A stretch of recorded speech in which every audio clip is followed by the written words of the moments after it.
it goes on and on. When Bush was president, the mercenary army that got the most funding was Blackwater. Well, now that Obama is president, it's not Blackwater anymore. It's some Chicago mercenary group. Oh, these are the new. They get all the government money now, not the old group. If you look at the Great Depression and all the federal spending that Roosevelt initiated, we have really good data on the Great Depression, and we know what areas were hardest hit and the poorest. And those areas were the Deep South, Mississippi, Alabama. They had the most poverty. They were the worst hit by the Depression. They did not receive the most funds from the federal government spending. The number one indicator of whether how much government spending you got in the Great Depression was if you were a swing state or not. So if you were in Michigan or Ohio or Pennsylvania or a state that could go either Republican or Democrat, that's where all the spending went because they're trying to buy votes. The South was the solid South and always voted Democratic, so they couldn't care less how poor you were down there.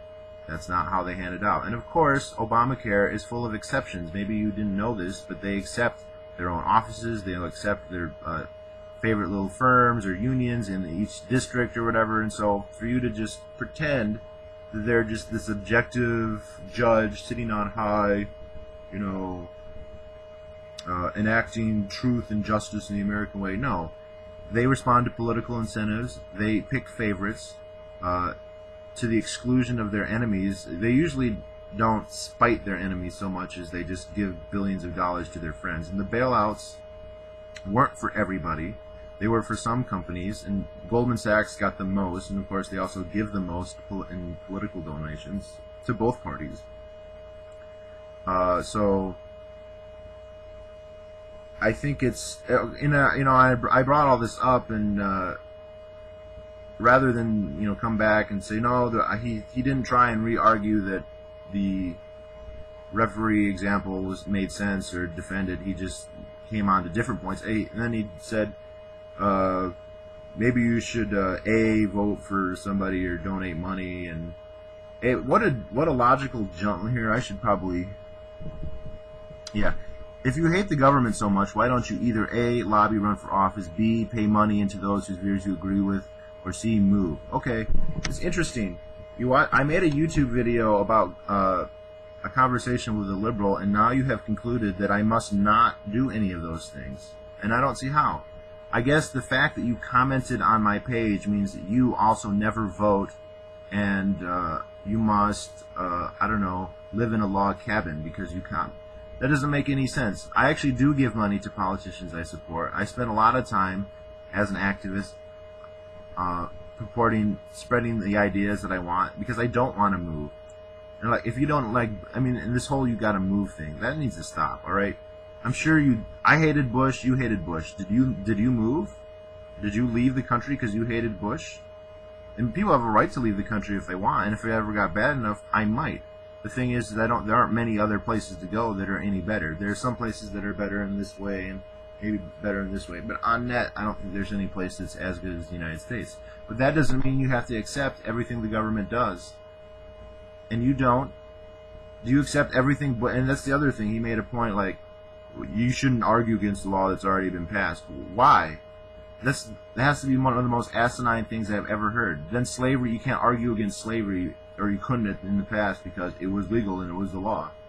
I mean, A, that's a stupid point. B, it has nothing to do with the referee example. By saying that, you don't demonstrate the government's some objective thing enforcing basic rules for everybody at all. So it's frustrating to see this, but I guess it was bound to happen sooner or later. I'm just adding this on to the previous video here. So aside from the whole this incredible logical leap that I'm making YouTube videos, hence I must not be doing supporting politicians or whatever. How can you make that leap? That's just retarded. I do actually support some politicians. I've actually campaigned for some, and I give money to some. And it's interesting. Then he goes on to say that, first he chides me for not supporting politicians and not being political. Although there's no evidence that I have never done any of that. In fact, if you watch my videos, you would notice that one politician is referred to numerous times, and you could probably infer without even watching the videos that I support that politician, as I do. He then goes on to say, you know what, you should just leave. Now make up your mind, dude. Either you think that people should be politically active, or you think that they should just leave. And it's interesting that I'm going to guess that you hated the Bush administration, probably not as much as me, because you know, Bush did a lot of evil things that you agree with, probably. But would you have accepted if I said, hey, you should just leave? You would go, oh yeah, you're right, I should just leave. No, you wouldn't have said that. And then he says, your idea is lost in election. You know, when elections happen, we have no way of knowing why people voted the way that they did. You know, when people vote for Obama, we don't know if they're voting for Obama because they hate the Republicans or because they love Obama. If they voted for him because they love Obama, we don't know if they loved him because he's black or if because they thought that he was going to end the wars, which incidentally it appears a lot of people thought Obama was going to end the wars, even though he never actually said that he would. He implied that he would, but when he got right down to it, he never actually said that. You don't know if people voted for him because they wanted him to institute universal health care. You don't know. We have no idea why people voted. For all we know, people don't even know. And so you can't claim, well, the reason that someone got elected is because people wanted this or that. There's no way to know that. I mean, maybe you just feel, well, I know what it is. You believe in democracy and you have your own set of ideas, and if you see an election that you agree with, then you are likely just to interpret that as vindicating your position. Well, even if we were able to establish why people casted the votes the way that they did, and your idea or any particular idea received a majority of the vote, that does not make the idea correct. The majority of Americans believe that the Earth is less than 10,000 years old. The majority. Okay, so if we had a vote on it, that idea would win. Is that idea correct? Is the world less than 10,000 years old? Or is it older than that? Okay, if we have democracy, if we have an election on it, the solution is creationism is accurate. Right? Do you believe that? Are you going to change your mind because that's what the majority think?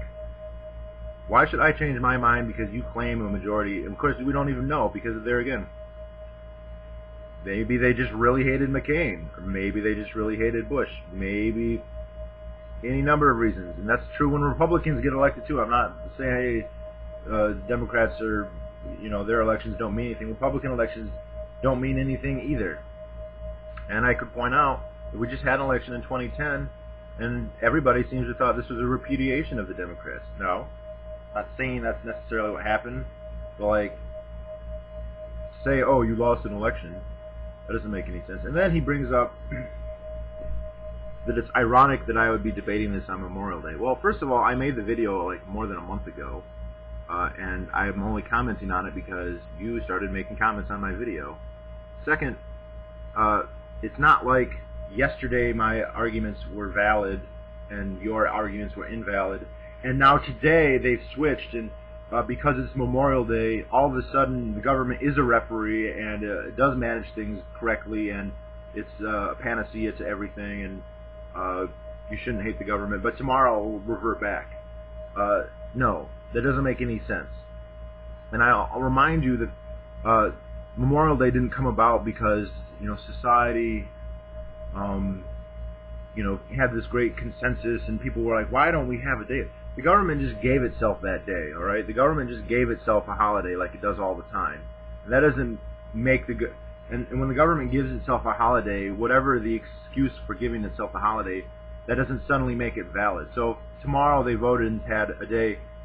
We're going to have a day that official government is good at everything day. Or the government is never wrong day. Do you think that if they pass that, which I'm not saying that they would, but if they did, would that mean that on that day government was never wrong? Is that what that would mean? This has got to be one of the most spurious arguments you make. You know, other than the ones where you just completely make logical leaps, like I make YouTube videos. Hence, I never contribute to political campaigns. False. So, and then he goes, oh, and the troops fighting for our freedom. Okay, the troops work for the government. They kill whoever the government tells them to kill. And to say that whatever that they're doing is for our freedom is silly. And the other thing is if you do look at my other videos, you will notice that there, like I said, there's one politician that I support more than all others. He's the one I give the most money to. And it's interesting because he's also the most popular president or politician among the military, as demonstrated by a lot of research, and even acknowledged in the media. And of course, this politician is Ron Paul, who you probably hate if you know who he is, which I don't know, it's possible you don't.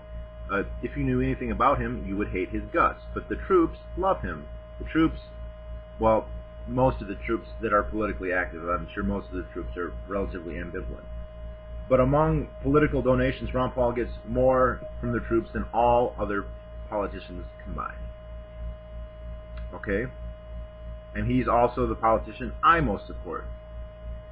But you hate his guts. So I guess that means you hate the troops because the politician that they like the most, you hate and would probably just call a teabagger. In fact, many of the troops are themselves in the so-called Tea Party, and I assume that you would still call them teabaggers and anti-government idiots. You know, and I actually would disagree that they're all anti-government, and I agree that some of them are idiots, but your logic here is all over the place. Just because it's a certain day doesn't mean an argument becomes suddenly valid. Just because the government gives itself an accolade does not make the government deserving of that accolade. Just because the government likes to pretend that it's a referee doesn't mean that it is. Just because it likes to pretend that it's... The government is never going to come out and say, you know what, we are biased in favor of our own self-interest. We have our own ends, and we pursue them through the state, which they do. It's a fact that they do. They're never going to come out and tell you that. And so, if you're waiting for them to institute, a new day, a holiday where they call the Truth About Government Corruption Day, and that's what it's going to take for you to maybe question them, then you're going to wait forever. You're going to have to think about this yourself, and look at history and look at the facts. I mean, Obamacare has hundreds of exemptions, and they're not random exemptions, and they didn't go and say, oh, here's this poor little upstart company that, they'll probably go out of business if we don't give them an exemption, so let's help them out. No, it goes to congressional districts, and it goes to unions in congressional districts, and it goes to corporations. They give money to politicians. All right? And the other thing is the Obamacare mandates that the IRS buy 1,200 new Mossberg 500 12-gauge shotguns. Why do you think that is? Why does the IRS need shotguns? To protect our freedom? Christ. And then you've got, this rhetoric pisses me off. Because, the other thing that I've been watching recently is all these videos of that SWAT team in Tucson or whatever that shot that former Marine 70 times.